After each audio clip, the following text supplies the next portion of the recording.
Health and வெல்த்னு சொல்கிறோம். ஒரு உடல் ரீதியான பிரச்சனை வந்துச்சுன்னா உங்களுக்கு கண்ணுக்கு தெரியும். ஒரு ஃப்ராக்சர் ஆயிடுச்சுன்னா கண்ணுக்கு தெரியும். தலைவலி வந்துச்சுன்னா தெரியுது. கண்ணு தெரியலன்னா தெரியுது. டாக்டர்கிட்ட போகிறோம், மருந்து கொடுக்குறாங்க.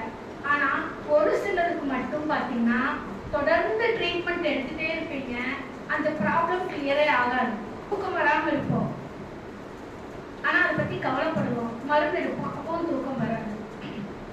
அப்போ நம்மளோட வாழ்க்கை அழுத்தம் தான். அப்போ வாழ்க்கை அழுத்தத்துக்கு ஏதாவது நம்ம செஞ்சுருக்கிறோமா, அதுக்கான ப்ரொஃபஷனல் யாராவது பார்த்துருக்கிறோமான்னு நம்மளுக்கு தெரியாது.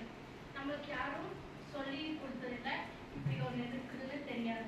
அப்போ நம்ம வாழ்க்கை அழுத்தத்தை தீர்க்கறதுக்கு நம்மளோட அறிவு ஆற்றலை நம்ம பிரித்து பார்க்க தெரியாது. அதை பிரித்து பார்த்தோம்னா நம்ம ஜெயிக்க முடியும். எப்படின்னா நம்ம குழந்தைகளுக்கு நல்லதுங்கிற பேர்ல நம்மளோட பிரச்சனைகள், சங்கடங்கள், வாழ்த்த முறைகள் இதெல்லாம் சொன்னா நம்ம மகனோ மகளோ புரிஞ்சுக்கிட்டு அவங்க வாழ்க்கையை உயர்த்திக்குவாங்கன்னு நினைக்கிறோம்.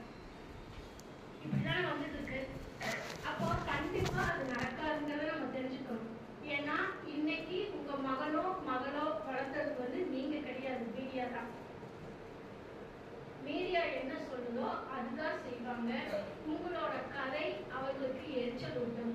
உங்களோட கஷ்டம் எனக்கு தேவையில்லைன்னு சொல்லும். அப்ப அவங்களுக்கு எப்படிதான் புரிய வைக்கிறது அப்படின்னு அடுத்த கேள்வி வரும். நீங்க அட்வைஸ் பண்றது, ஆறுதல் கொடுக்கறத தவிர்த்துட்டு அவங்களுக்கு இன்றைய தேவை என்னென்ன பார்த்து கொடுக்கறப்பதான் வெளியில வர முடியும். இல்லைன்னா அவர்கள் கஷ்டப்படுவதை பார்த்து நீங்க வேதனைப்படணும்.